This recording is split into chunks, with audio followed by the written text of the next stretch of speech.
Kesombonganmu sudah keterlaluan. Ayo kita buktikan.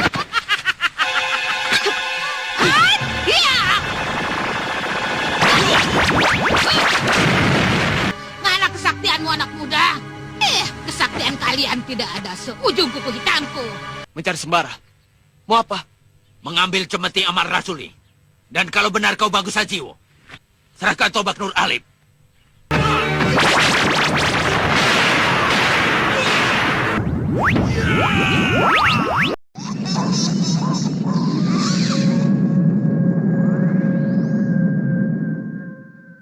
Assalamualaikum. Waalaikumsalam. Aku sudah melaporkan semuanya kepada Sultan Agung. Lalu, bagaimana sikap beliau? Sepak terjang Dewi Intan dan Jaka Rimba yang berjuluk sepasang pendekar bertopeng emas telah mencoreng nama baik Kerajaan Mataram dengan melakukan tindakan-tindakan mereka sendiri tanpa mendapatkan mandat dari Kerajaan Mataram. Jadi harus dibasmi? Iya, harus ditumpas. Pasti kamu yang diberi tugas untuk itu. Benar. Kami siap membantu Muji. Terima kasih. Di awal episode ini, kita langsung menuju pada Lindu Aji yang di saat itu membawa kabar perintah dari Sultan Agung untuk menumpas sepasang pendekar topeng emas. Rindi Antika pun kemudian berpendapat bahwa kedua manusia bertopeng itu adalah Jatmiko dan Ganda Suli, karena ia tahu betul sifat wanita setan bekas murid Mak Lampir tersebut yang sangat bernafsu untuk berkuasa dan memiliki kekuasaan serta ingin menjadi orang nomor satu di dunia. Santa Lima pun kemudian mengatakan bahwa Jatmiko pasti menentang Ganda Suli jika wanita itu bermaksud menyeleweng.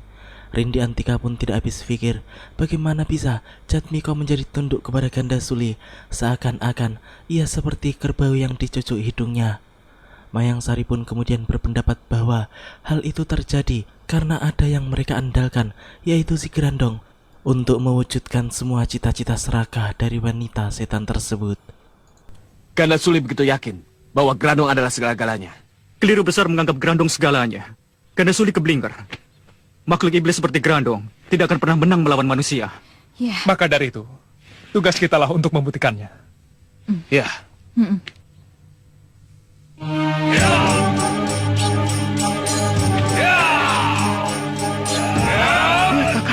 Ada yang datang.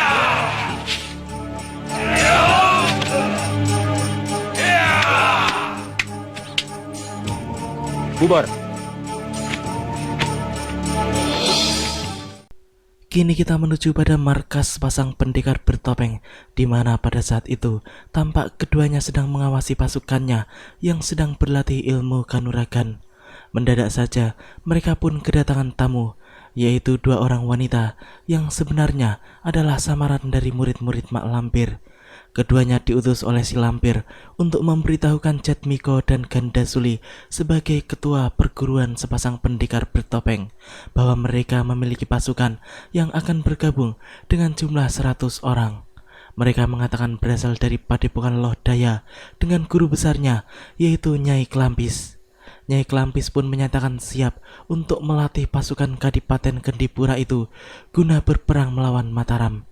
Mendengar kata-kata dua wanita itu, Jatmiko pun menjadi sangat senang. Bahkan ia memberikan penghargaan kepada Nyai Klampis berupa pujian setinggi langit karena telah bersedia untuk melatih pasukannya. Aku tidak pernah mendengar Padepokan Lodaya. Mungkin sebuah padepokan yang baru berdiri, jadi belum dikenal masyarakat luas. Tapi sombong sekali. Mau melatih para prajurit kita. Berarti dia menganggap dirinya paling hebat. Aku jadi penasaran ingin membuktikannya. Ya, kita pancing mereka. Bagaimana? Berhasil? Berhasil, Guru. Kami diterima langsung oleh Dewi Intan dan Jaka Rimba. Mereka tidak curiga? Tidak, tapi tidak tahu bagaimana isi hati mereka. Ya, murid Mak Lampir itu pun melaporkan hasil kerjanya. Mereka pun merasa senang karena tugas pertamanya telah berhasil dan guru mereka sangat senang dengan semua itu. Seperti yang telah diketahui pada episode sebelumnya bahwa Mak Lampir berencana untuk menggunakan Jatmiko dan Ganda Suli sebagai alat guna meruntuhkan kekuasaan Mataram dengan cara membantu mereka secara diam-diam dengan bantuan siluman dan juga secara halus, yaitu dengan melakukan penyamaran. Intinya adalah Mak Lampir akan bergabung dengan sepasang pendekar bertopeng untuk sekaligus memanfaatkannya karena memiliki pasukan yang besar. Keesokan harinya, Mak Lampir yang menyamar sebagai Nyai Klampis pun tampak sedang berjalan menuju markas sepasang pendekar bertopeng di Kadipaten Kendipura. Namun tiba-tiba saja di tengah perjalanan mereka dihentikan oleh Jatmiko dan Gandasuli yang ingin menguji kemampuan Nyai Klampis. Siapa kalian? Jangan banyak tanya. Kalau berani, lawanlah kami. Tahan. Kalian tidak usah ikut campur. Biar aku hadapi sendiri. Aku sedang tidak punya banyak waktu. Jadi kalian berdua majulah supaya cepat beres. Sombong.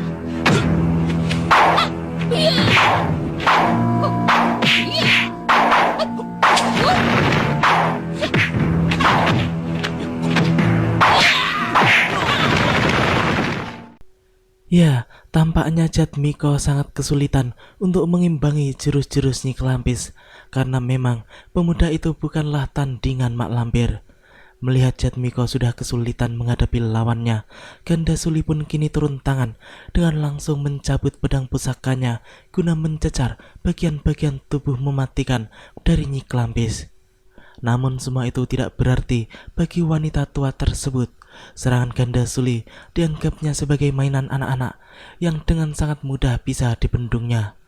Bahkan pedang pusaka Gandasuli dengan mudah bisa ditangkapnya, lalu dilemparkannya bersama tuannya ke arah berdirinya Jatmiko yang di saat itu tampak semakin penasaran dengan kesaktian wanita pimpinan padepokan Lodaya tersebut. Selanjutnya, gantian Jatmiko yang mengeluarkan pusaka keris andalannya, lalu kemudian segera menyerang lawannya. Terimalah senjataku ini.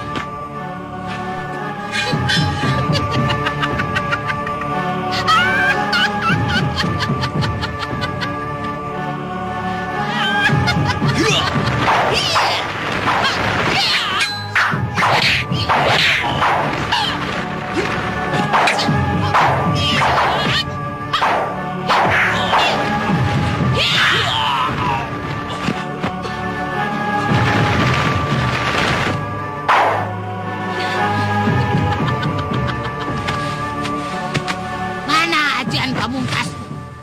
Ayo keluarkan kalau memang kalian punya. Nyai Klampis pun kini menantang dua pendekar di hadapannya untuk mengeluarkan ilmu pamungkas mereka. Gandasuli pun mengatakan bahwa Nyai Klampis akan menjadi debu kalau mereka berdua mengeluarkan ajian pamungkasnya secara bersamaan. Namun hal itu sama sekali tidak membuat Nyai Klampis menjadi terkejut ataupun takut. Bahkan ia justru semakin menantang keduanya untuk segera melakukannya. Jatmiko pun kemudian memberitahukan bahwa ajian pamungkas mereka adalah ajian Margopati yang sangat ditakuti di kalangan persilatan. Ia berharap Nyai Klampis akan takut dan bersujud di hadapannya. Namun yang terjadi adalah wanita itu ternyata telah mengetahui tentang ajiannya. Bahkan ia tahu tentang 3 serangkai jati guru Jatmiko yang merupakan pencipta dari ajian pamungkas tersebut. Hal itu jelas membuat Jatmiko yang menjadi terkejut sendiri. Kesombonganmu sudah keterlaluan. Ayo kita buktikan.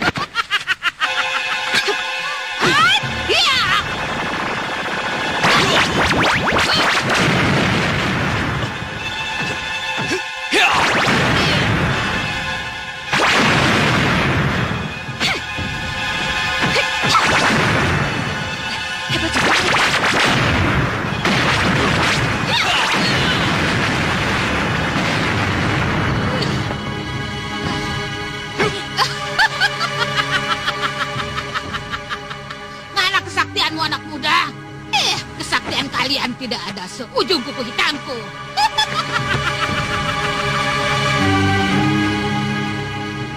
Nyai Klampis benar-benar guru yang sakti. Iya, tanpa kesaktiannya tidak mungkin bisa menghindari atau menangkis Margopati. Usaha kita berhasil menguji Nyai Klampis. Kita dapat mendukung yang luar biasa saktinya. Iya. Mereka berdua sangat senang karena telah mengetahui seberapa hebat Nyai Klampis yang akan bergabung dengan mereka di Kadipaten Kendipura. Kini Nyai Klampis pun telah berubah kembali menjadi wujud aslinya dan si lampir itu mengetahui kalau Jatmiko sedang menguji kesaktiannya. Sementara itu, di tempat lain, tampak seorang wanita yang sedang dikejar-kejar oleh 4 orang lelaki berpakaian serba hitam yang sepertinya adalah kawanan perampok. Ia pun berteriak-teriak meminta tolong sambil berlari sekuat tenaga. Kebetulan sekali di tempat itu sedang melintas Bagus Sajiwo, Mayang Sari, dan juga Basir. Mereka bertiga pun dengan jelas mendengar teriakan wanita tersebut, sehingga ketiganya pun berniat hendak menolongnya. Mayang Sari pun melompat lebih dahulu untuk memberikan pertolongan pertama kepada gadis malang tersebut. Ia pun langsung menghajar 2 orang lelaki yang terdekat dengan tendangan yang sangat keras. Lepaskan! Ning Manis, kau anak muda, dan kau si gendut. Kalian tahu siapa kami? Sembelik ede. Aku itu memang gendut, tapi nggak usah dijawabkan. Lepaskan! Ambil sendiri kalau berani. Rupanya kalian yang tidak tahu siapa kami. Hiya!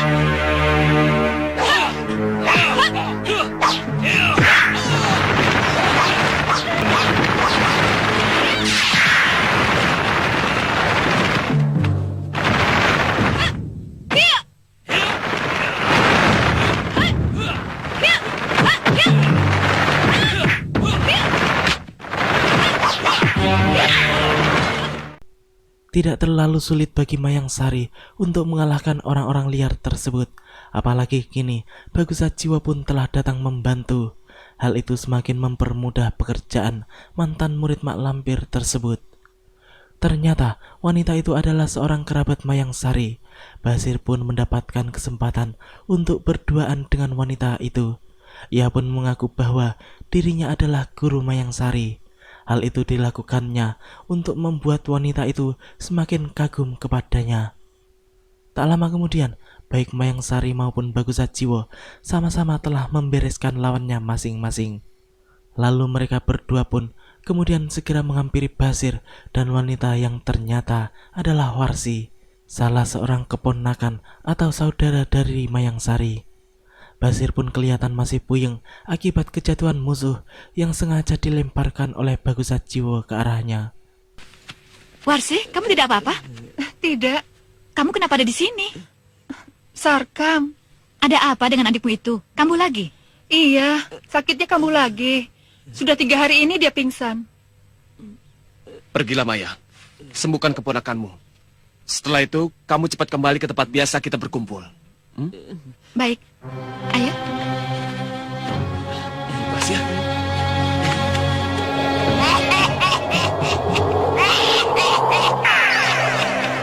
Kita kemana, Guru?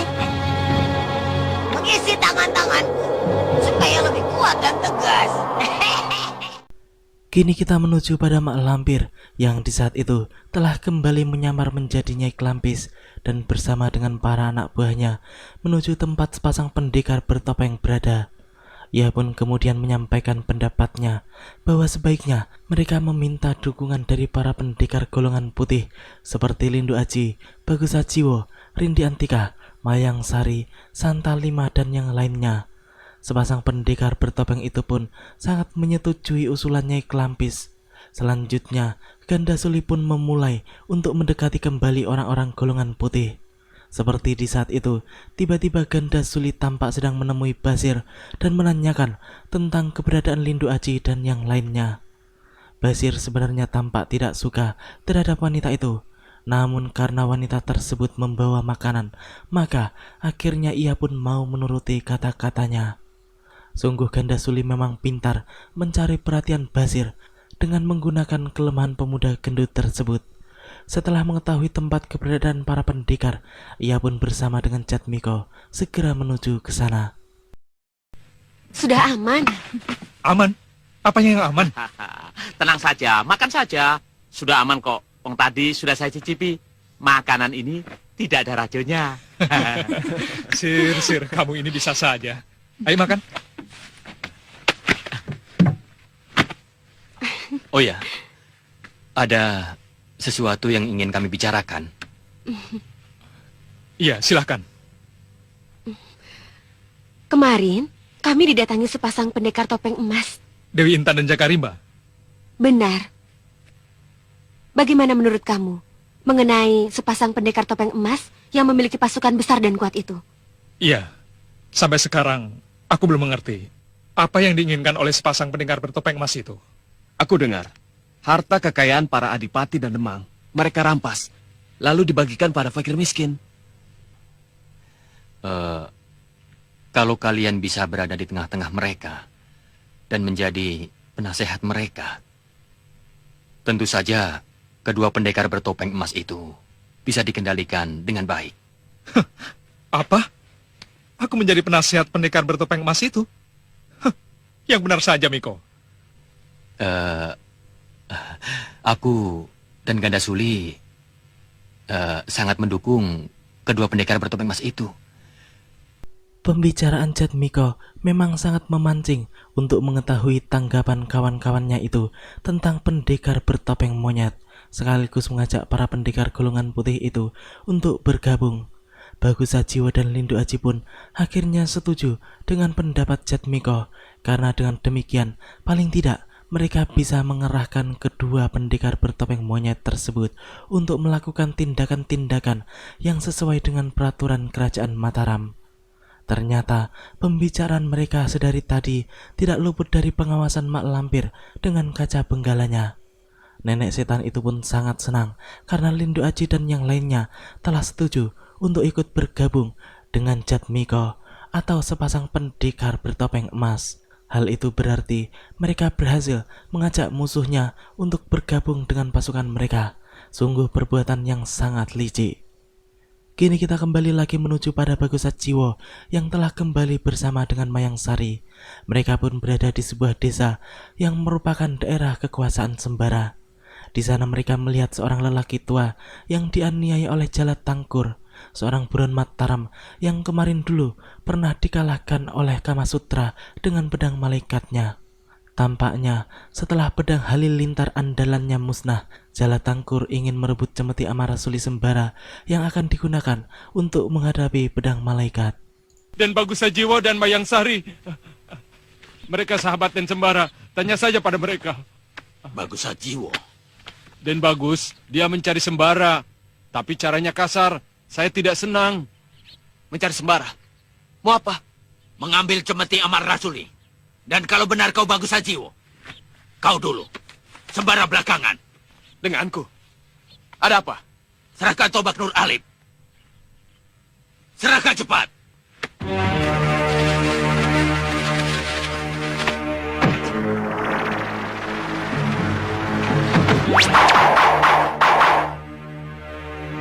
Kamu mau ini? Ambil sendiri.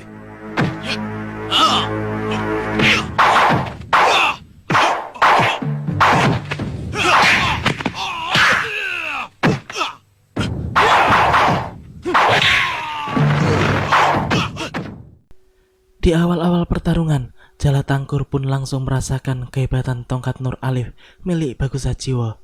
Ia pun terkena hajaran beberapa kali. Namun patut diakui bahwa kehebatan Jalat Tangkur memang tidak main-main. Hal itu terlihat dari ketahanan tubuhnya yang luar biasa. Ia pun masih bisa bangkit dan mengimbangi serangan-serangan Bagus Sajiwo selanjutnya. Bahkan ia kini justru mendapat kesempatan untuk melesakkan beberapa pukulannya ke tubuh lawannya. Tidak hanya sampai di situ, ia pun kemudian melompat mengejar Bagus Sajiwo dan langsung mendaratkan pukulan telak di wajah pendekar muda tersebut hingga membuatnya terjengkang atau tersungkur ke belakang.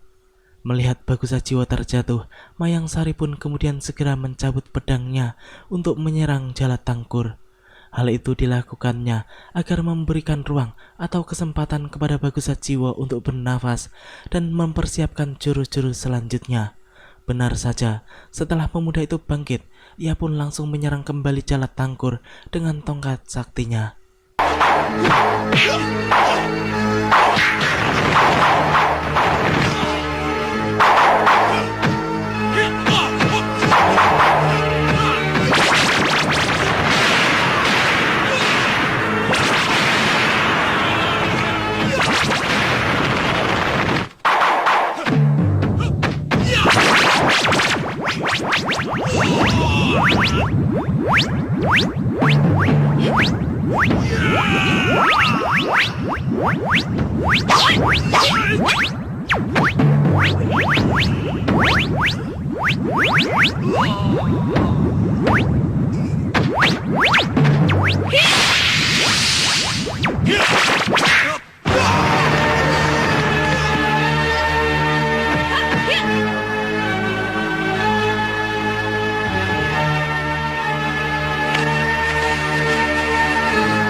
Demikianlah alur cerita di episode kali ini.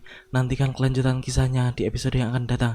Terima kasih bagi teman-teman semua yang udah mau nonton. Jangan lupa subscribe dan share, dan juga nyalain notifnya. Assalamualaikum warahmatullahi wabarakatuh.